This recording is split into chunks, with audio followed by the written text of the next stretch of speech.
Hi, everyone, and welcome to another episode of the Let's Get Plugged podcast with the HR Plug. I am LaShawn Davis. I am the owner, the founder, and the CEO of the HR Plug, and also the host of this podcast show. And we were not able to be here last week, but we are excited to be back today. We did upload some highlights from Unplug, the Unplug conference that we had been talking about all at the beginning of this year. So if you hadn't had an opportunity to check those out, make sure that you do on YouTube. There's a day one and a day two recap that was just simply amazing, and so excited to see everybody took away so many things, and so excited for the support that everybody watching here this podcast and the supporters as far as sponsors who allowed this to be happen, wanted to take a time and just thank each and every one of you, because Unplug is it is definitely a movement, not a moment. And I think we learned that at the event. So I wanted to share with you all some of the highlights, of the Unplug conference that is right now on the YouTube page. So if you're watching, go ahead and drop and say hello. Let us know that you're here. I see that we have Michelle here. How are you? How are you, the baddest accountant out there? How are you? Thank you for watching, and being here. And I know I'm streaming in a lot of different places because I definitely want to make sure that this information is so important, not just to me, but to so many other employees out there, that we are providing the resources and the guidance and the tools to help you navigate through what's happening right now in the world of work, especially when it comes to the racial, societal impacts that it has on Black employees. And that's what we'll be talking tonight. And hi, HR Six Pack. So happy that you're here tonight. Thank you so much for joining. Especially another HR professional, because I'm sure you can relate to the toll that, these types of events that continue to happen affect everybody, not even just the Black employees, but everybody. And so I just want to welcome you guys to the show. Hi, Betty. How are you? Thank you for joining, tonight and watching. And please, as you're watching, feel free to go ahead and ask any questions that you might have on this topic, what you might be struggling with, what you might need some guidance or advice on, even if you're an employee or a leader or, what have you, because we want to make sure that, we're not being dismissive of what's really happening, and that we are making sure that we get you the resources and the tools that you need so that you can function while at work. And so as you pop in, make sure you say hello. I am excited because we do have an amazing guest tonight. And we have Catherina Malone-Taylor, who is going to be with us tonight. And I'll tell you guys about her in a minute. But I want to just be very transparent and share a few things. So number one, this was not the original topic for tonight. We were going to talk about something completely different. And then on Saturday, you guys may have seen the news that it was a mass shooting in Buffalo, New York. And it just bothered me. And I'm going to show you guys, if you're watching, this, one of the headlines to this was, gunman kills 10 at Buffalo supermarket in a racist attack. And in a nutshell, there was a young man, 18 years old, and he went and planned and plotted to go to a neighborhood that was predominantly Black, walk into a supermarket, and intentionally target all of the Black customers or Black employees who were working there at that time. They are calling this a definitely racially motivated crime. The suspect who did this, he was very vocal about white supremacy. He also live streamed this incident for the world to see on, a platform called Twitch. And the mass shooting that occurred in Buffalo, it was at a Tops Friendly Market store. And 10 people were killed, 3 others were injured, and 11 of them were Black. There's a lot of stories out here about that. And one that particularly touched me was there was a assistant manager of some sort in the store who tried to call 911. And the 911 dispatch operator was also dismissive of what was happening, asking her, "Why are you whispering? I can't hear you," to the point where she had to hang up and call her boyfriend to call the 911 to get some support. And that 911 dispatch operator allegedly is also right now out on a leave of absence after investigating how that was poorly handled. But overall, there is just a lack of support that is pouring out from people, especially Black employees, who do not feel supported or safe while at work. And that is why we are talking about this tonight, because it is time that there is awareness on the fact that this continues to happen, but nothing continues to change. And the definition of insanity is continuing to do the same thing, the same way, but expecting different results. And until we shed light, awareness, and attention on the impact and the effects that these things are having in the workplace, there's a lot tied to legislature. There's a lot tied to political, but do not mistake this as being solely political. This is a true life or death situation for people of color. And this is something that we will need our government to enact laws and pass laws, whether it's gun laws or whatever it is, to show support and care for the Black life. And until that happens, people will continue to be vocal about it. But we still need to understand in the meantime how to cope. How do we cope as Black employees? How do we cope as leaders of Black employees? How do we cope when we're going to predominantly white work environments and they don't understand how I'm continually looking behind my back because I don't know if I'm going to be a victim of a shooting because of solely the color of my skin? So I want to share, like, tonight's topic is not going to be fun. It's not going to be, laughing matter. It's really educational and informative. And I hope you guys can chime in, ask questions so that we can make sure that we're getting the information out there that's relevant to what you guys need. So, hi, Adiola. How are you? Thank you for joining. It's so good to see you. Thank you for being here.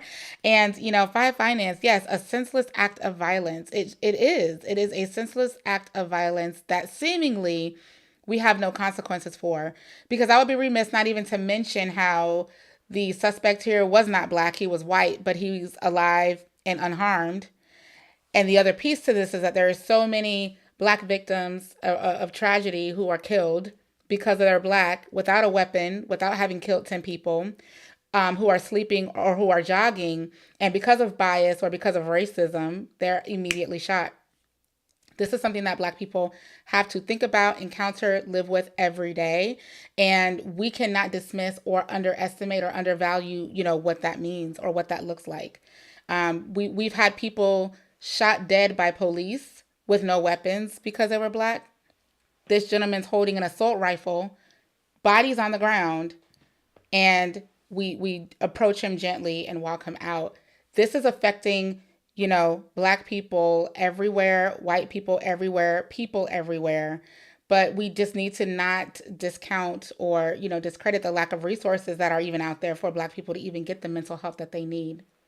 And so tonight, our guest, Catherina, we are so blessed to have, a mesh of a blend of an expert here. She calls herself the DEI Clinician because she is a mental health professional, and she's also a diversity, equity, and inclusion strategist. She works with individuals who have their own mental health practices. She works with corporations who want to support Black employees in the workplace. She is the CEO of the Black Mental Health Guide, which is a resource that we're going to talk about later. But thankfully, she is here. And I am glad that she's here to have this conversation because it's definitely not one that I could have alone, as I am not a mental health professional.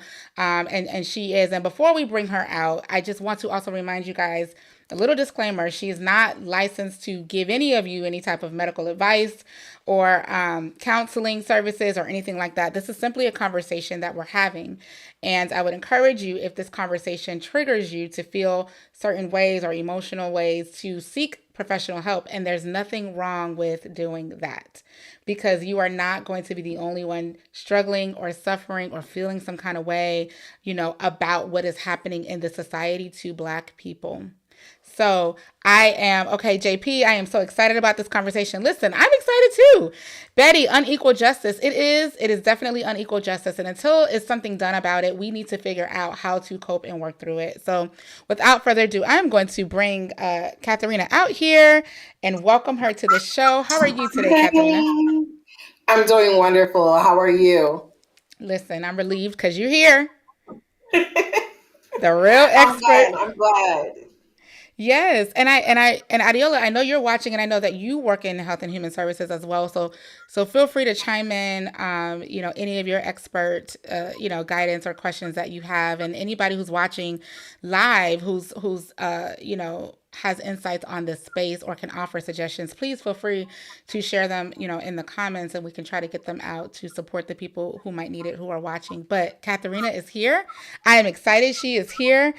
Listen, she is the subject matter expert, the best one on this call out of the two people you see. So do not be afraid to ask her any questions. And we thank you for being here. Can you just tell us a Thank little bit you. about you and the work that you do in this space?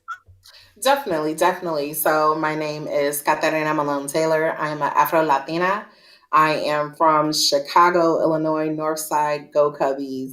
As far as occupying this space and who I am, so I've been in healthcare and diversity, equity, and inclusion for about 10 to 12 years now. So I've seen it from all different aspects. And for me, I left corporate because I saw that there wasn't a place that really was doing the work and really executing what diversity, equity, and inclusion means and really empowering the Black and Brown employees that occupy these spaces and these environments that don't necessarily have the same fast track, as I call it, to leadership or to management or to higher positions in which they can educate others on how to perform while keeping cultural competency. On top of that, by being in the mental health field and then also understanding the needs of mental health and how mental health resources in some areas are just so scarce, and aligning that, it really created this understanding. One, we need DEI execution, but also making it align and married to what does a mentally well corporate environment, corporate workspace look like, which is why I founded the Black Mental Health Guide. So I'm excited to be here. I'm excited to have this conversation. I look forward to the questions that may come out of it. I appreciate you for allowing me to be on this platform and opportunity. I am seriously, seriously thrilled. Well, listen, we are seriously, seriously thrilled that you're here as well. Black Mental Health Guide, when I discovered you, it fascinated me alone, just because it's everything that you do and who you support and that you standpoint. It is so necessary. It's definitely so necessary. So, and I think the one thing I love is like this is the goal of your business. It's just to Mhm, really be a resource for the Black mental mhm. health of Black people. So thank you for what you do, and thank you for what you're You doing to do. support other mental health professionals in this space and corporations, in this space. And so, with that, I know I'm certain you've had a lot of conversations about Yeah. what happened in Yeah. Buffalo, and I think there was something similar in Google that happened. Mhm, Somebody walked in, and killed some people. So there's a lot of trauma that's happening in work that has nothing mhm, sometimes to even do with the physical company that you work for, just the mhm, societal effects that are leading people to enact mhm. this way. So what are your thoughts about what's happening from a racial perspective and how it's affecting Black employees? Well, I think, and to really put it in scope, right? So we're going to Mm-hmm. put it in an internal scope from a Black perspective. We don't feel safe, we don't feel heard, and we don't feel seen. So often, a lot of times in this environment, just with the recent mass shooting, within the last 2 years, there has been an increase of racially motivated hate crimes amongst about 53.8%, which on a statistical level is alarming. Mm. And we're asking, why is this happening? What's going on? Why are these conversations not being had on a higher level? And of course, you can have the Department of Justice investigate, but what are we doing on the ground level to really have these organic conversations about what a healthy environment looks like for a Black and Brown employee? And just really speaking to what happened in Buffalo, for me, it's heart wrenching because there were signs, there was conversations, it was public information, and no one thought to intervene. And this is where we say our social contract has been broken. There's a social contract of every community where we speak the language of safety is not something that is negotiable. It's Mm. a non-negotiable factor. And really speaking to what has happened in Buffalo alone really just speaks to the volume of how Black and Brown employees are now going to be demanding safety policies and enforcing safety protocols. Mm. That's Had deep. there been, oh yeah, and let's really put it into context, right? So Mm-hmm. we had George Floyd, and then from George Floyd, then we had Ahmaud Arbery, and then we had another young lady, Breonna Taylor, who was killed inside of her apartment. In her And sleep. then you can see, and in her sleep. And so you can see how this snowball effect has Black people. And then now we are Black employees. So now we can't even just be Black people or African Americans. Now we're Black employees. Now we have a title. Now we are directors. Now we are CEOs. Now we are, the head liaison, public relations, provider relations. Now we have our titles. But even in our titles, there is no security that Mm-hmm. we're going to make it back home, nor on our commute to the office are we safe, because at any moment's notice, something can happen and it would be justifiable under the color of your skin Mm. and that you're Black. And there's no explanation behind that. And just to really level it out and just put it in such a blunt factor, it really shifts how you feel about working in these environments. It really makes you kind of want to hermit and just be like, I just want to not be seen or not be heard. But that's not what is required in this situation. In this situation, 100% it could have been definitely intervened. It could have been prevented. It could have been Yes, stopped yes. on all many levels.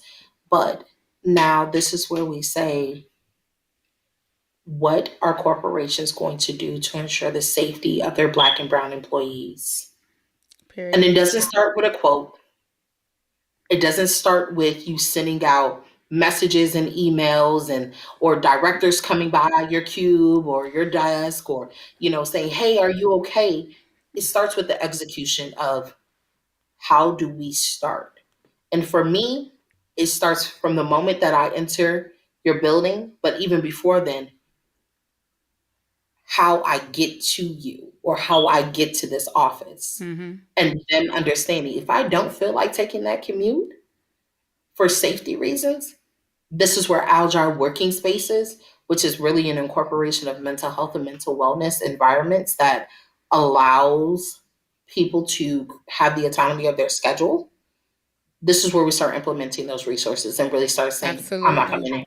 And that's what we talked about. It's like, I you hear a lot of leaders say, "Well, we can't do that because it's not consistent with past practices." It's like we got to look at the leaders of today have to be able to adapt to what is required to meet the need of the individual employee, not the Hmm. collective. If you want a Hmm. collective, that's where the union comes into play. But as a leader, it is your responsibility to adapt. I consider it like a workplace chameleon. You don't have to, you know, change who you are as a leader or anything about you, but you need to meet the people where they are that you're responsible for leading. And if somebody calls you and says, I have to take a subway to work and walk so many blocks through a neighborhood that I'm really not comfortable walking in, so can I work from home? Absolutely should be the answer. Not, well, if I let you work from home, then I have to let everybody else work from home too. But I believe that really comes from a top down model, right? So when we talk Absolutely. about really revising what that looks like and really meeting people where they are, it comes from a breakdown of top down model, right? So speaking to larger corporations or global corporations, it requires you to give up power, right? So how do you control employees, right? We do division of labor. We put different employees in certain work performances. We look at it from that entity, right? But then when it requires us to give up power or Mm-hmm. this ideal notion of power where I control when you come in and I control when you leave, and then I create a toxic work environment that if you leave early, then you're not really invested into the company, you're not invested to your career, Mm-hmm. then I can control those things, right? And what I've been challenging a lot of organizations to do, change the color of your skin for a day. Mm. Change the color of your, strip yourself of privilege, acknowledge that you have privilege, acknowledge your entitlement, now change the color of your skin. Mm-hmm. Mm-hmm. And I even posed, do a social experiment. Walk in the day of a life of your Black employees. Look at the microaggression in an email.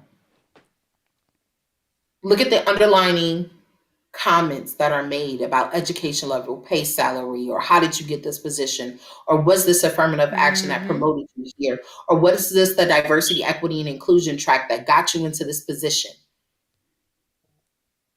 Walk that walk. And then Yeah. come back and challenge that same identity that you had prior to stripping yourself and ask, are you rightfully supposed to be in that place? Because if you're going to lead, you need to lead competently, Correct. culturally competent, and be able to communicate. And this is why I always laugh when people start talking about internal external communication, because it's really internal external behavioral communication and how you engage with others and what is the message of the overall company and organization from department to director to whoever. And this is where I start saying internal comms is so important, but internal comms can't be important if it's not highlighted and if you're not giving that to them, because that sets the tone. And then come back and really say, I can operate at full capacity, knowing that my employees are operating in a trauma invoiced environment where there's trauma from home, trauma on the way, trauma in the workplace, and then Mm-hmm. leaving back again. And I'm expecting this high rate of productivity. I Not. definitely, yeah, I definitely see your point about relinquishing authority and power because that's what it is to a lot of people. They want to be able to control every move, every step, and really giving me the autonomy to decide if I'm not safe that I can do something differently than what you expect or tell me to do is giving up that power. And I think we need to see it not as power as they do, right? But it's more of collaborative ways of working and balancing the needs of the people with the needs of the business. And, so ultimately everybody gets what they need at the end. But in addition to relinquishing power, I also think there needs to be a level of accountability on Mm-hmm. on these companies, even on, like, for example, I think about the 911 dispatch operator that I mentioned, and I read somewhere that yes, she's on leave, and they're investigating it, or they've investigating it, and she hung up the phone on the young lady. Like, her lack of responding, which is her job to do, could have delayed help getting there sooner.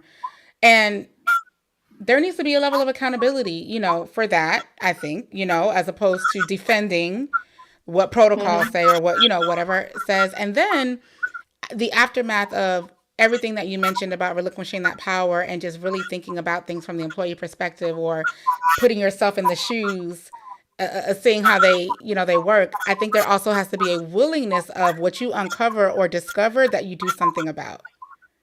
Definitely, definitely. But just even speaking to that point, right? So she did delay response. She Mm-hmm. did delay help getting there. She did play a huge factor in potentially saving lives that are Yep. now at loss because of the lack and negligence of response and not being tuned in, right? So let's take that back. How many calls has she actually hung up on in the past? Mm-hmm. Where's her audit record? Because the way I'm going to look at it, if you are not responsive in a life or death situation, then you are as accountable as the person committing the crime. Absolutely. Absolutely. And that's where that accountability comes in, right? As accountable. Mm-hmm. You committed that crime because you delayed a necessary deployment of assistance and aid. And then when we go back to your track record, what else are we going to find? Mm-hmm. Were there other people hurt because you were negligent and you screened a call and you identified that this person was black and that they were in need of assistance, and you felt again that this didn't require that immediate attention? Right. Right. Like, at what point do you get to make that decision? If you don't like your job, quit. 2 week resignations are way out. Walk Mm-hmm. off. If you cannot do the job, leave. Leave. And it's sad, right? Because I think about nurses, and I saw not too long ago a case where a nurse was facing jail time because she accidentally gave the wrong meds to a patient, and the patient died. It was supposed to be to sedate them for something, and it was the wrong, something happened and the patient died, and she's facing jail time for something like negligence for with her job. And all I'm thinking Mhm. in my head is, why doesn't that apply here? Like, if your job is that critical to being life saving for people, you Mhm. know, and the law protects the patient from malpractice from a nurse, then the law needs to protect black people or whomever from the safety of the positions that are government paid. These are government, state roles to do their job in making sure that people are safe. It's I accountability. mean, yeah, definitely, 100%. But you have to understand that the law was written in such a poetic language that does not defend those of colored of skin. That is true. That The is true. poetic language in which law was written, and we're just going to have to call it out as what it is. Law was not written to benefit Black people or brown people. It was used to continue oppression. It was used to continue to keep control of marginalized communities. It was continued to utilize in a way of enforcement. So when you talk about law, in that sense, yes, we do have social justice reform. We do have a mass development of Black lawyers who are now fighting back against that and who are now challenging these things, right? Mm-hmm. But we know on a very singular level in these marginalized communities, in these places, that law often is utilized against. Prime example, when you think about wealthier communities, why is it that you see less police there than you would in urban communities, right? So I can count on my hand if I walk into an urban community, I can see 5 police cars before I hit the end of the block. Mm-hmm. But if I walk into wealthy communities such as Orange County, where you think they would be because there's more assets, there's more houses, there's more luxury, there's more wealth, you can only find 1 or 2. Mm-hmm. So it speaks volumes of how the law enforcement and or law enforcers Mm-hmm. know that the pendulum of the law swings to those who are less fortunate. And Mm-hmm. those who benefit from those laws, who are more fortunate, will never ever see jail time. Right. And it really speaks to that. And it really just kind of send this deafening tone of how do we change and what does the catalyst of change and what does a change agent look like? A change agent looks like those who create these infrastructures for global and corporate communities actually enforce safety policies that are outside of key fobs and a whistle. Mm-hmm. Mm-hmm. You want to talk about deploying safety for Black employees right now? Then that means that when I say work from home, I don't have to give you an explanation. When Right. I say my mental health is being challenged, that there's no explanation in that. That means if I do decide to come into the office and I give you acknowledgement that I'm coming inside the office, there should be a separate budget created for safety where either we're doing a car share ride, you're not giving me an Uber, Mm. you're giving me a private driver that has been vetted, that has been secured. We know their background. We know what they've Mm. been doing. We know who they are. Yes. And I'm getting to and from my house to your office Mm-hmm. Because you without care. harm Because you care. because you care. Because you care. Now, if we really want to go into a cost effective measure, it's cheaper for you to let me work from home. Mm-hmm. But if not, and you don't believe that this job can be done from home, then because you Hmm. care about my safety and well being, let's put in Hmm. these measurements in place. I mean, I'm Right. with you. You I'm know, totally with you. right. And then, so when we talk about enforcing and deploying safety for Black and Brown employees, and we talk about changing the catalyst in which Black and Brown women often face in the environments that we occupy and that we're at this level, then let's talk about creating conversations that do not affect our position when we speak out against certain things, right? Mm-hmm. I scream this and I scream this all the time. It's great. Celebrate Dr. Martin Luther King's birthday. Wonderful. Celebrate Black history. Wonderful. Go past that and execute the diversity, equity, and inclusion. That the quotes that Yes. you just used for January and February to kick off the beginning of the year, Come actually on. put it in an enforcement. Actually execute this. You know, Actually put something in place where it's not I'm being highlighted because I'm a great worker and I sacrifice for the company. Actually highlight that you're going to pay me equally as much as you pay my white counterpart who has a listen, less degree than me. we're going to have to let me pause you real quick because you just said a whole lot that I want to touch on. First, let me just say, Betty, hi, Betty. So many job descriptions have this DEI blurb at the bottom.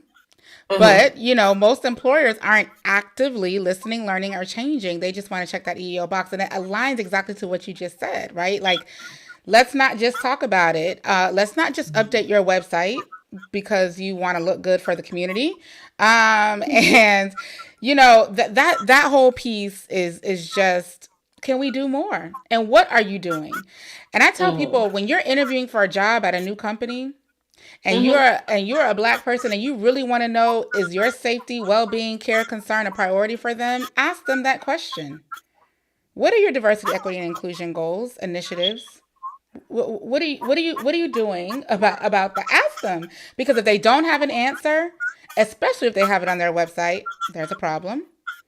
Mm-hmm. If they're mad or have a problem with you asking that question, there's a problem. Mm-hmm. Challenge these employers to take care of you, because it is their obligation to do so, as them being your employer.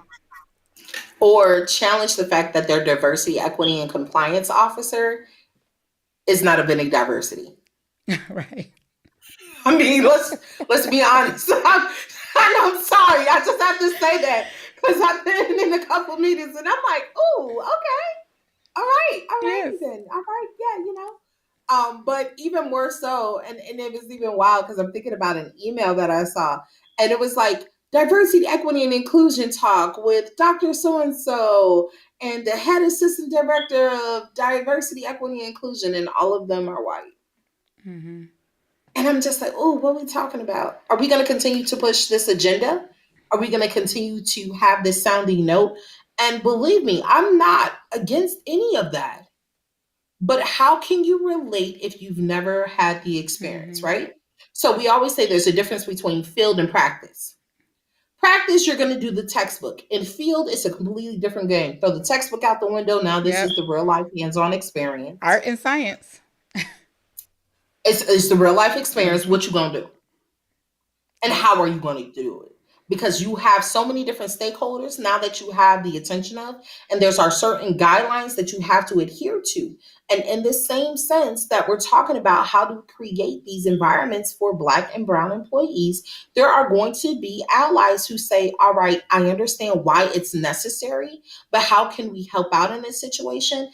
And for me, it comes back to your help is your voice, your help is advocacy, your help is pushing this identification of necessary policy reform and change. Use your color in order to put it on the table. Mm-hmm. Mm-hmm. And know that you can. Know that you have the power to Mm-hmm. do that. I did a TikTok not too long ago, and I asked, I was giving guidance on how to answer a question, and it was, would you ever have you ever left a job to make more money elsewhere, or talking about job hopping, because I'm learning a lot of companies are not looking to hire people who they believe will not stay, because it's an investment, right, in their training Right?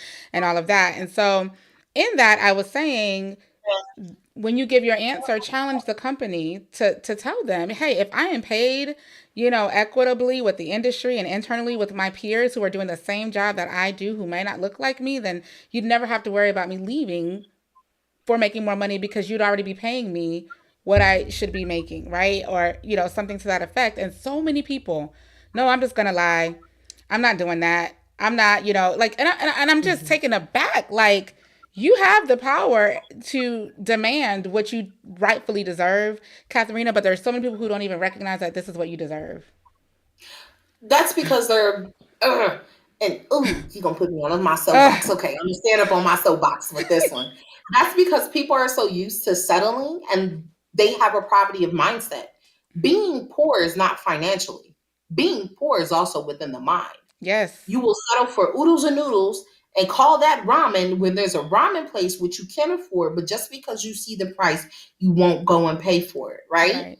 So, in that same sense, and this is, and I've seen this, and I literally sat in on an interview, and this young lady qualified.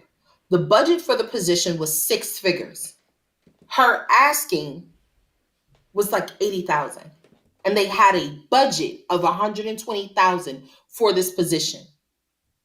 And when the HR recruiter asks, what is the compensation you're looking for this position? And she said, 80,000. I cried on my soul. I just cried because it shows Mm-hmm. how much you don't value yourself. And it shows how inexperienced you are in negotiating and demanding what you want up front. Because then what happens? You get the job because you lowballed yourself. You get into the environment. You find out that the work that you're doing is really at that $120,000 level. You're Mm-hmm. complaining because you're not being compensated well, but you shot yourself in the foot in so many ways because you did not do your due diligence in advocating for yourself up front. Yeah. And so when you say that and you're saying people are like, oh, well, I'm just going to lie, I'm not going to tell them Mm-hmm. that, it just goes back to you have a poverty of mindset. Mm-hmm. If you don't value you, believe me, no They won't corporation value is you. going to value you. They won't value They're not going you to value you. You know what you're going to get? On your birthday, you're going to get an email. Happy birthday. if that. If that. You may get a card from your peers. If If that. that. At Christmas, you get your 2 day break. If that. Depending on, because global companies don't, no, Mm-hmm. that doesn't happen. And then what happens? You You get get burnt mad. out. I was gonna say you get mad, you get burnt out, then you want to And know then you're ready to leave. and why they get paid more than I do. It's because I'm black. No, it's because they asked for it. It's because they knew, what they wanted to make, and you Mhm. basically got what you asked for, right? Exactly. And I try with these podcasts and these platforms to get people to understand it. No one's going to say, you know what, I know you're asking for 80, but the budget is really 120, so let's go ahead and give you one. Like, no one's going to do that because at the end of the day, it's a business. It is a business. And if you don't Yes. ask, they're not Yes. going to do. So educate Yes. yourselves on how to ask and what the right questions are to ask, because no one owes you anything. And black Mhm. people, we have a lack of access. We have a lack of knowledge. We are grateful for 80,000 because it's the most money we've ever made in our lives, but we're not thinking about the five other people who have way less experience than you do and they're making the 120 because we don't, like you said, think in that mindset. And we have to Mhm. do better. We have to change if we want them to respect us in that capacity in the workplace. Oh, yeah, most definitely. And I think when we're talking about the workplace, we also have to understand the reason why there's so much emphasis around it is because if I'm spending 40 hours a week, that means I'm Mm-hmm. probably with you guys more than I'm with my own children, wife, Mm-hmm. husband, home, dog. And that means that you're going to get the better part of my mental. Yes. Yes. And because of that, that's why there's such a high regard for what is needed in the workplace. And what we saw within, still within the great resignation, Mm. if you understand your value and worth, you will walk away because From a your mental job. health is going to be more important than anything. There is no diversity, equity, inclusion strategy I can put in place to do HR retention if someone is like, I don't care what you do, this ain't the place for me because Mm-mm. it's not speaking to me. It's not for me. It's not going to be for me. It's not doing anything for me. There's something that we can do in that sense. Mm. And then, so when we bring on EAPs, like you and I were having a conversation as far as for employee assistance programs, where they do have these built in mental health policies, and they're saying, okay, we're going to do 2 to 3 or 4 sessions. It's going to take more. I'm pretty sure the remaining employees that were within that Buffalo mass shooting are going to need a lifetime of clinical Mm-hmm. services. Mm-hmm. That was a traumatic event, right? Mm-hmm. So then, how do we go about negotiating with employee assistance programs for culturally competent therapists and to be culturally paired with therapists who may understand what I'm going through? Because there's going to be a lot that comes out. Right. May not be right now, it may come out in the next 2 weeks, 3 weeks, 4 months, 5 months, 6 months. But to have a resource that doesn't put a timeline on my healing Mm-hmm. Mm-hmm. is better than anything. And this is where we really argue with insurance companies. Now, this is the mental health side to me, where we argue with insurance companies where mental health is no longer a selective or elective service. Mm-hmm. It's a necessary service. It is as much as needed as a medical policy. Right. Right. And you need that so that you're able to have access to mental health services that are quality, that are accessible, where you can talk to someone that you feel comfortable with, because this is going to be an ever long journey. And creating Yes. mentally well environments start off with identifying that there is a need for mental health, creating environments within the business that allows employees to have a space to go to when they need to decompress, engaging activities that allow them to decompress, Mm-hmm. Mm-hmm. communicating what are some of the options available for employees that may be feeling high stress or struggling outside of EAP, and really creating an environment that is emotionally well for the employees. Absolutely. Because the ones that are mostly impacted are generally the ones who can't afford Mm-hmm. the services. And it's almost like it needs to be, hey government, y'all not doing nothing to protect us. So the least you can do is provide the mental health services or that can Mm-hmm. support us, that's to support us. But we Right, can't we right. can't just be like, well, we're gonna continue to work and try to stop this, but good luck. Like it's not going to work. But we do have some comments. Let me go to these comments because y'all are over here just chatting it up. So, JP, accountability. That is correct. We did talk about there needs to be a level of accountability with these corporations. And, Catherina, you spilled some jewels for sure. Um, HR Six Pack says accountability should be congruent regardless of those who commit the act. And that's very true. Should definitely be uh, congruent. Betty, Veronica, a quality employer should appreciate directness and honesty. That is so true. Like, you should not be offended if I'm asking you a Mm-hmm. question about Mm-hmm. my well being, Mm-hmm. or if I'm asking or requesting an Mm-hmm. accommodation that's not medically related just because I feel Mm-hmm. unsafe. Yeah, you should care if you're an employer who cares about employees. And then HR Six Pack also adds, I love the idea of ride sharing and vetted drivers. Approach employee safety with the same care and meticulous as you would a family member. That is so true. That is because you don't know what Uber Oh no, be I've seen doing. it. There's so many different, like if you look on the Department of Justice, there's so many different lawsuits against Uber Mm-hmm. and Uber drivers. And yeah, you do a Mm-hmm. background, but people have impulsive behavior and they respond to certain situations. And it's unfortunate that there are crimes committed when we want safety for all and we want safety, but especially for Black and Brown people, we Mm-hmm. want them to feel safe. I shouldn't Yeah. have to make sure that my find my iPhone, my family shares on just in case anything happens, Mm-hmm. or asking an Uber driver to take it off child lock just in case I need to get out of this vehicle. I can do it on my own, Yes. not being held Yes. against my will. So when we're talking about these things, and it's just the basic necessities of life. What do you want? We want to feel protected. We want to feel safe. We want to be present. Not we want a place to belong because we already belong. Mm-hmm. Mm-hmm. We already are enough. We already are everything that we need in abundance. But just to have that basic need met, Right.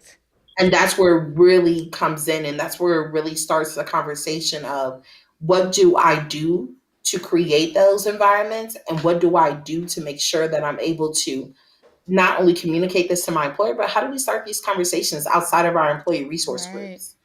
Because Right. employee resource groups right now should be on fire. We should, but first, Like, y'all need to make sure you have them. If you're a company that does not yeah, have definitely, them, definitely, definitely, yeah, yeah, create some because awareness and get one.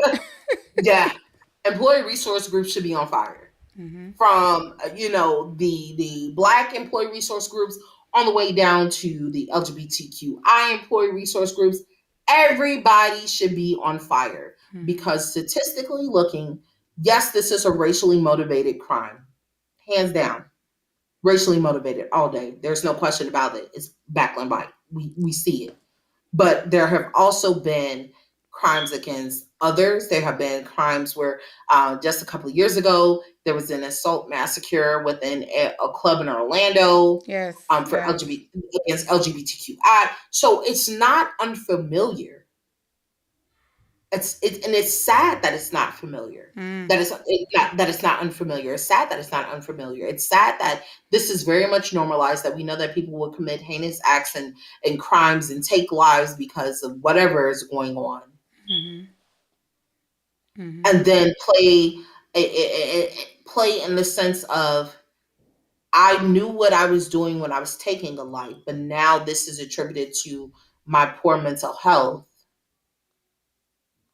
and ask for the same exchange of diplomacy Yeah. when you didn't deploy any. For me. Yeah. Yep. So everybody should be having these conversations, and every company should be thinking about, how can I show up for my employees? What is it going to require? Mm-hmm. And if, and just a tidbit, just tapping into my, to the other side of me, if security companies are not calling these corporations and talking about security and safety, Mm-hmm. you're missing out on an opportunity. Yep. You're missing out. Y'all start pitching. Okay. Start Uh, pitching. Get your people cause background check. it's Drivers start working. Get your yep. stuff set up, because when you come to that table, you need to Mm-hmm. come prepared and ready. Especially in a lot of these companies where some positions, I know, like Walmart, for example, they don't do full background checks, full, you know, all of that kind of stuff. And especially when you think about the Buffalo situation, there was blatant evidence. The employee said that this guy had been coming there for weeks, and he had a diary where he talked about the security guy that was there. Like there had, like you said, been so much evidence to know that this was planned and plotted. Like we just got to do something different, and we got to do better, because we can be proactive in these situations, right? If you know that, let's get security out here, because the cost to hire a security person that can actually hold a gun, or get a off duty officer or whatever to add that added layer of security is critical, and it sends a loud alarming message to your teams. um Or or even the sense of having security, putting security in place, but even more of the sense of what we're really asking for is, show up for us mhm, how you want us to show up to this job every day. right. Act like Be it's going to engaged. affect. Yeah, Perform be well. engaged. Innovative. What do Yes. we call it? Innovative leadership, innovative management. Perform well. Because if I had to rate you as a leader based on your results to how I feel, would it be aligned with where you'd like mine to be, to your point? Right? Or does it align, with our company's goals? Right. Is this good for the business? Is it? And I think we talked about a lot of great things, because I do want to get to one more point, but just to recap, Black employees, they want to feel valued, they want to feel cared about, they want to feel heard. And some of the things that you guys can start doing as organizations and leaders is, number one, look at your policies and revamp where needed. Like, your call out policy, your attendance policies, have budgets to support. If people can't come into work, don't make them come into work, understanding that they could be coping or dealing with something. If they don't want to turn on a Zoom camera, don't stop the meeting and make them turn on a Zoom camera. Like, we have to be sensitive and mindful that everybody handles these types of things differently. And what do your policies allow for? Be okay to relinquish some of the power and trust your employees to communicate what they'll need so that they can do their jobs the way that you like them to do it, and be supportive of doing that, just as you want them to be supportive of meeting your need as their leader. Also, the safety component. If people do feel unsafe because their work is in a predominantly unsafe area, that they don't feel safe walking because they're Black, or because they have to walk through certain places, this is where hybrid work comes into play. As Catherina mentioned earlier, can be flexible with that, show flexibility to that. And if you don't, then what are you going to do to show that you're not dismissive of their feelings about the unsafe areas that they have to go through to get to work, to get them there safely before they walk into the building, because you care about them and it's your responsibility to make sure that they're okay? Are you going to arrange for a car service? Are you going to vet the drivers? Are we going to get security? Like, what are you going to do just to making sure that you are a safe space for your employee, and they don't have to also be on guard when they're at work with you? That is the ultimate goal, that we want to know. And then, finally, the ERGs. If you don't have employee resource groups, get them, start them, and be loud about what is necessary and what is needed for employees. And own your power, own your stance, know that you can ask for it. Don't think of it as too much or too, I don't want to do it. No, no, no, no, no. Know your value, know your contribution to the organization, know that you are just as valuable as that customer that they'll bend over backwards for. You have to own and accept who you are and respect that so that they respect you. If we sum up everything that we've talked about. So, Katharina, anything I missed or anything that you want to add to that? Oh no, you summarized that beautifully. I wish I had you in college because you would have saved me time. So, listen, I want to spend just a few minutes. Like, I know this is the work you do. I know this is the Black Mental Health Guide, work Mhm. that you do with corporations or independent companies that offer these types of services. Talk about how can you, because listen, we only have so much time in this call. Show is almost over, but if they want a part two or they want to get some time to maybe talk about what we can do or what they can do in their organizations or with their practices, what services do you offer in that area? Definitely. So we do diversity, equity, and inclusion strategy where we look at your complete operation, internal and external behavior, policies, what's in place, what is the culture of your organization. And we really go in and we do the consult and we do the audits and then we come back and we really put out the metrics of execution and what needs to happen to improve. On the independent level, we work with also small business owners and elaborating how do they show up in these spaces, how do you get your hat in there with the big boys? What is it that you need in order to really speak this language? And how can we work collaboratively together? We also work with mental health professionals that are developing their private practices or group practices to really show up in these spaces, right? So the marriage between that is a lot of private practices or group practices want to show up in the same space that EAPs do, and they want to be that direct service. So we also do a lot of that preparing of branding and marketing research what that strategy looks like and putting them in those lights and understanding how to engage on that level. So the best way to, get to me, talk to me, you can always email me, Black Mental Health Guide at bmhgllc.com. You can go to my website, www.blackbmhgllc.com. And then also you can find me on Instagram. My Instagram is black.mental.health.guide.